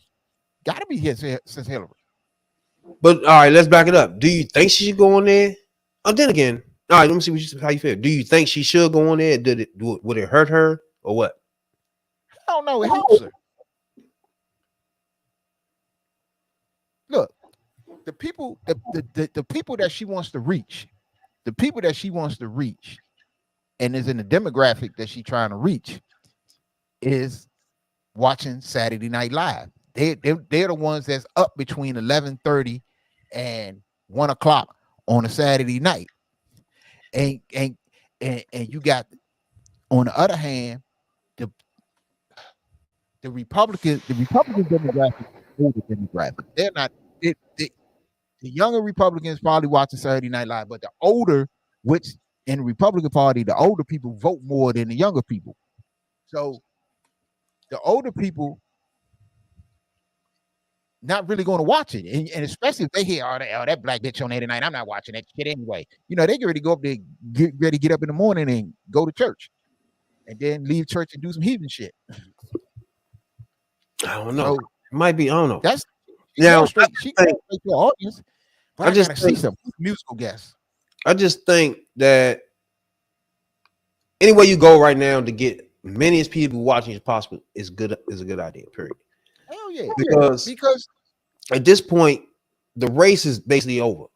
What you have to do now is get people enthusiastic and excited to go vote for her. And that's it right now. Yeah. You know, you gotta understand, giggle a little bit. You know what I'm saying? Yeah. Move on. But you got to understand, this was Saturday Night Live.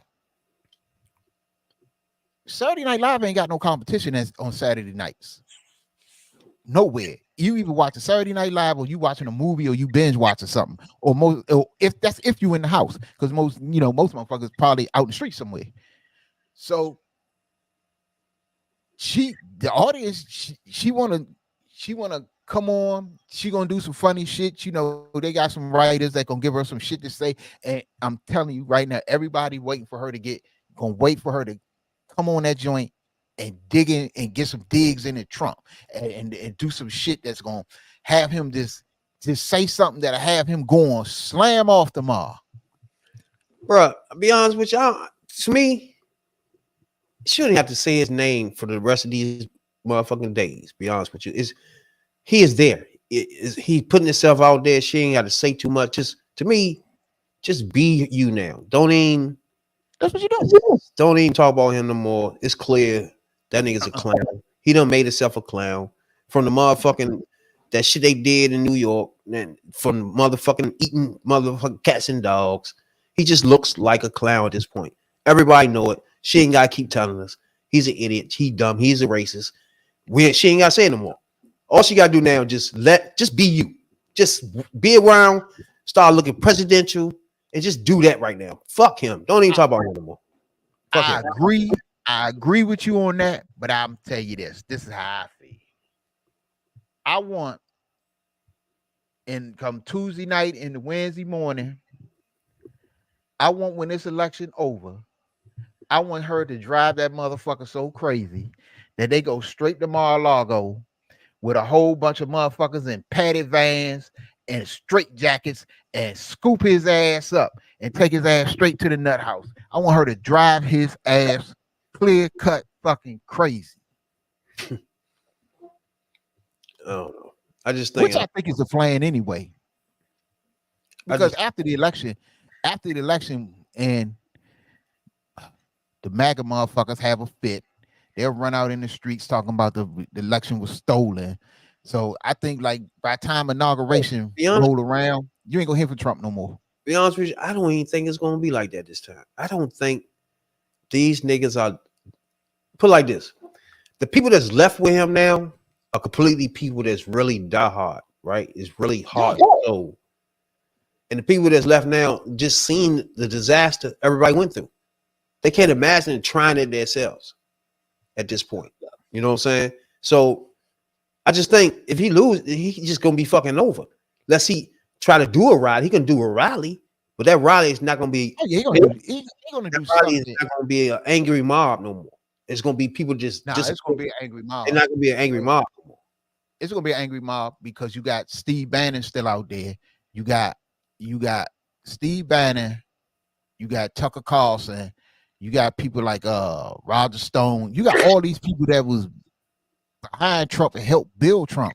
You know, just as well as I know that in the background, they got somebody else that they ready to raise up. So, you know, and I don't want to say it like this because I don't want to put it out there like this, but it's just been so much fucking racial shit that just started. Is that then got started that I don't see how you just turn it off like that. That's just me. I don't see how you can, like, we've been coming up with all of this eating dogs and cat shit and man, to the shit he done said about black people, the shit done turned black and shithole countries and all of this other shit and like, shit and floating piles of garbage. I don't see how you turn it off.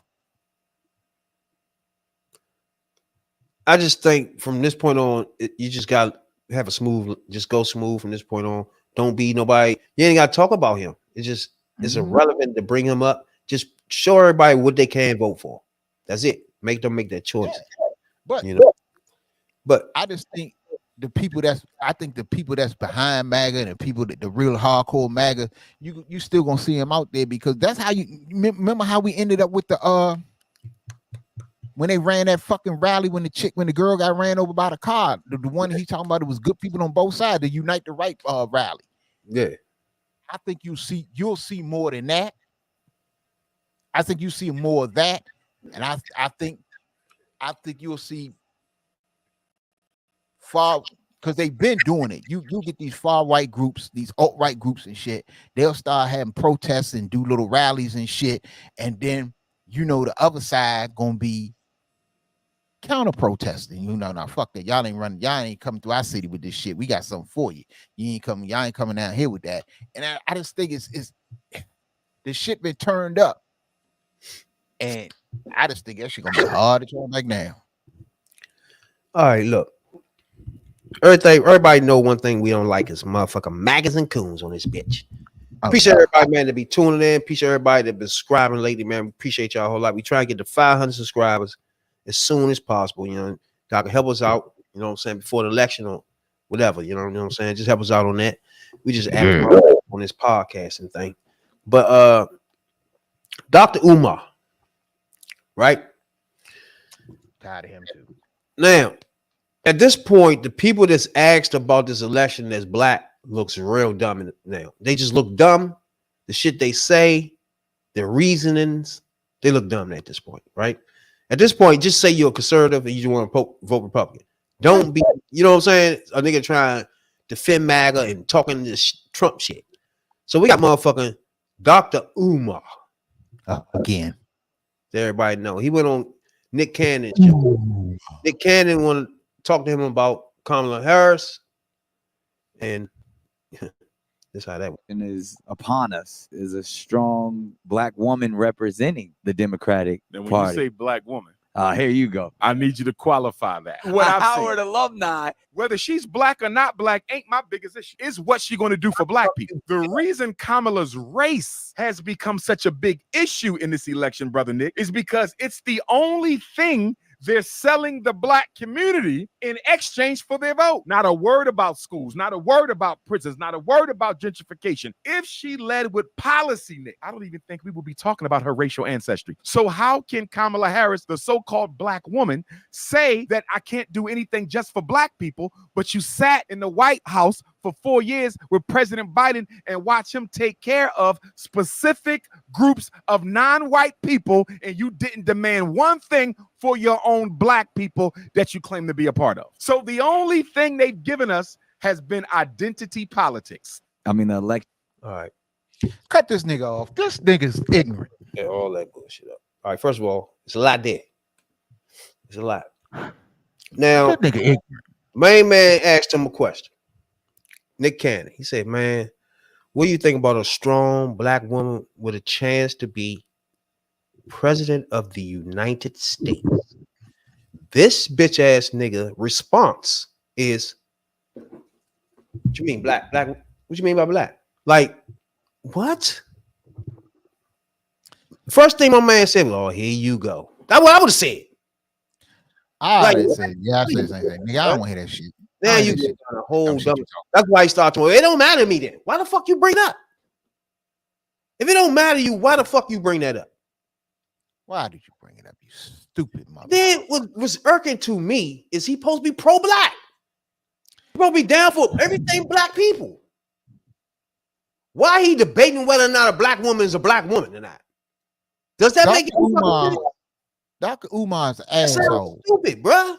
He's stupid. He real stupid. These Because niggas you sit there and Nick Cannon was slipping because I'd have shut his ass down when he went on that little rant talk about you sat in the White House with this man for 4 years and he didn't do nothing for people of color. And then I'd have been, I'm like, hold the fuck up. Hold up, Nick Cannon. You a motherfucker. You a Howard alum too. You was just going to Howard, what, 2 years ago. So you a Howard alum too. You supposed to shut down when the motherfucker say, hold the fuck up. Wait a minute. Didn't this motherfucker get billions with a B to motherfucker historically black colleges and universities? No, hold on. The problem with him, he started right there. When he said, oh shit, you gonna say, what the fuck he say? Oh, you don't do nothing specific for black people. Then you use that. Somebody clipped the clip, cut off her sentence, and that's what you came in there with and said that. That's what she said. That's some dumbass shit, bro. And you use that in your dumbass talking point. You supposed to be a fucking doctor. These niggas be letting me out because they supposed to be so fucking smart. They've been to college. They graduated. All this good. Dr. Umar video. And I walk off the fucking street and see how dumb they fucking are. He can sit there and say stupid shit like he ain't researching. He know the facts. Know the facts. He's gonna talk stupid, bro. Oh, you gonna do some Pacific groups? What the fuck are you talking about? $16 billion? What the fuck? Speaking of talking about. And speaking of dumbass, half in the black community, bitch, nigga, look up them fucking stats. Stop talking stupid, bro. This shit be you right about that. They gonna get on top of that and disrespect a black woman on top of it. Like, what the fuck? But he supposed to be pro-black. Fuck out of here, man. That nigga ignorant. And speaking of dumbass doctors, and I thought we wasn't gonna get a chance to get into it, but I got a doctor I want to fire up too. Dr. motherfucking dumbass Phil. Dr. Phil is a stupid motherfucker. He had the motherfucking nerve. This dumb motherfucker had the fucking nerve to sit out here the other day at that rally and basically say that Kamala Harris is a DEI hire. Dr. Phil, I got news for you. Look in the fucking mirror. You are the biggest DEI hire in fucking history. If you're not the biggest one, you're right up there near the top. Because if you didn't know Oprah, and you didn't know, and Oprah didn't put a word in for you, and Oprah didn't build your name up for you, you wouldn't be shit. We wouldn't know who the fuck you was. Nobody knew who you was until Oprah. So if she's a DEI hire, you's a super DEI hire. I don't get you so right, and it goes back to motherfucking people like Dr. Phil, that dumbass Dr. Umar, and such. Y'all say shit. Y'all need to look in the mirror before y'all speak. Because you say some of the stupidest ass shit And the stupid shit apply to your dumb ass more than it apply to her. I don't get it. It's just like Trump. All of the shit Trump say and accuse somebody of doing, he do. Or have done. I don't understand. These people got a fucked up perspective they looking at shit from.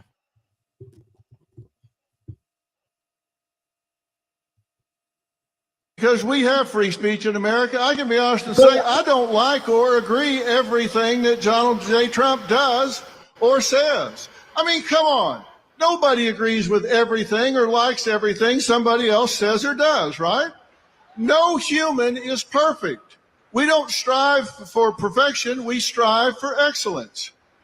But you don't have to love everything about someone in order to love them. And the last thing he needs is some celebrity endorsement. What the hell do I know? I know I'm no celebrity to begin with. And celebrities don't know anything about policies or politics. So,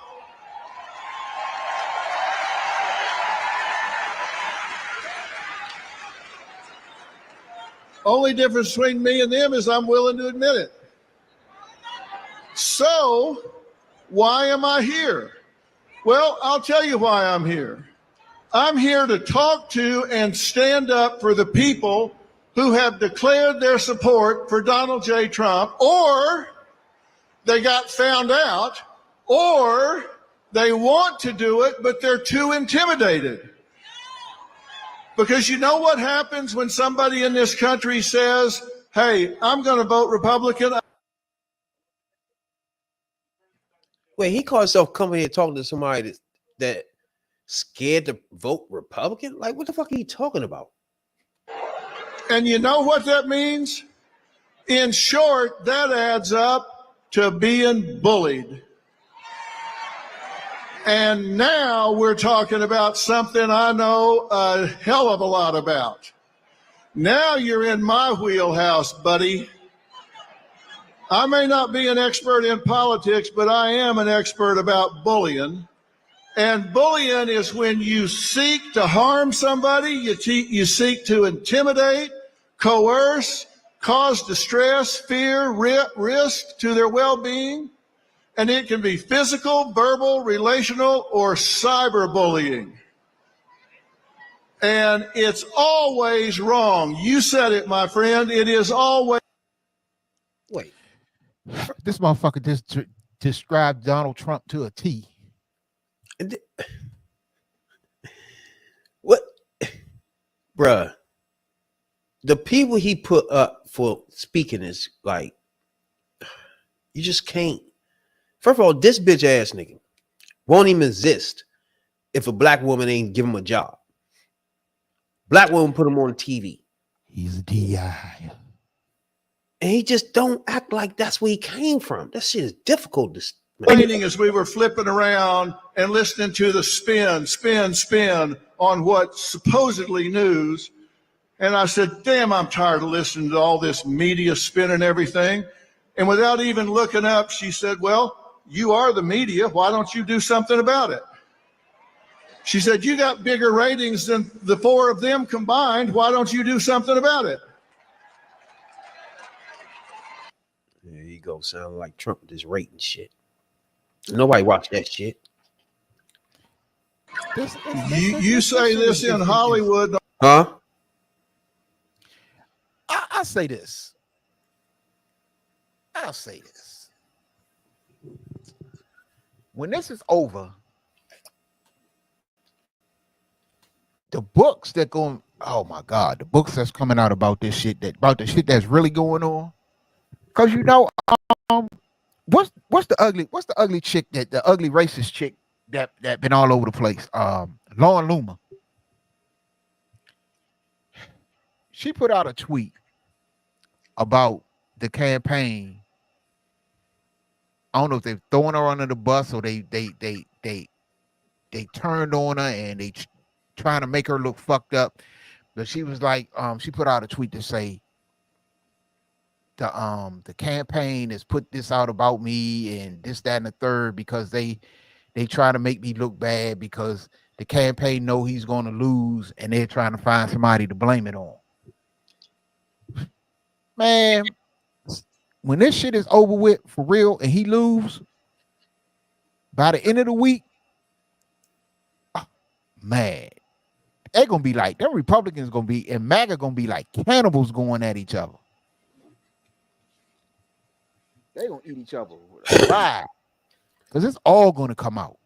Don't forget to catch us live every night, to be honest with you. But Tuesday night, party time. Oh yeah, it's the party for the black lady.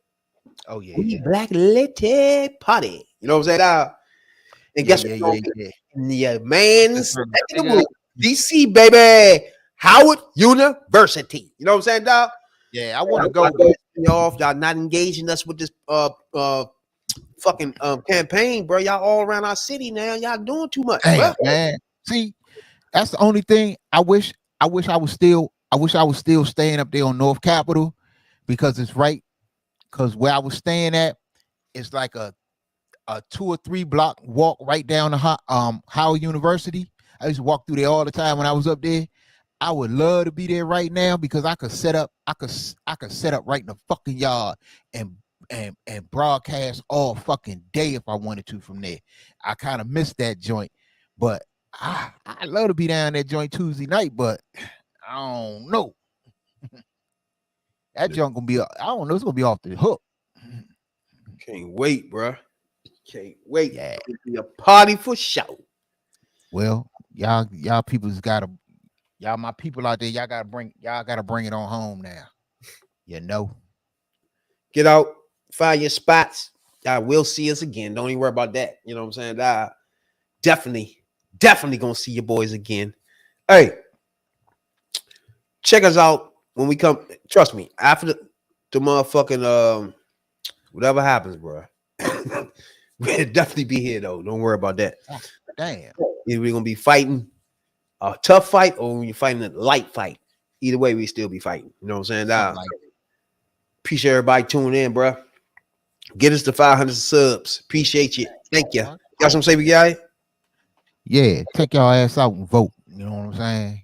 If you ain't yet, you ain't dropped your early ballot or whatever, get your monkey ass up and get down to your poll and hey, let's finish this job. Talking about politics coming from a view of the streets, you know what I'm saying, dog? We're not coming from professional view. We're not lawyers, none of that shit that's on TV, you know what I'm saying? We come straight from the hood. The hood view.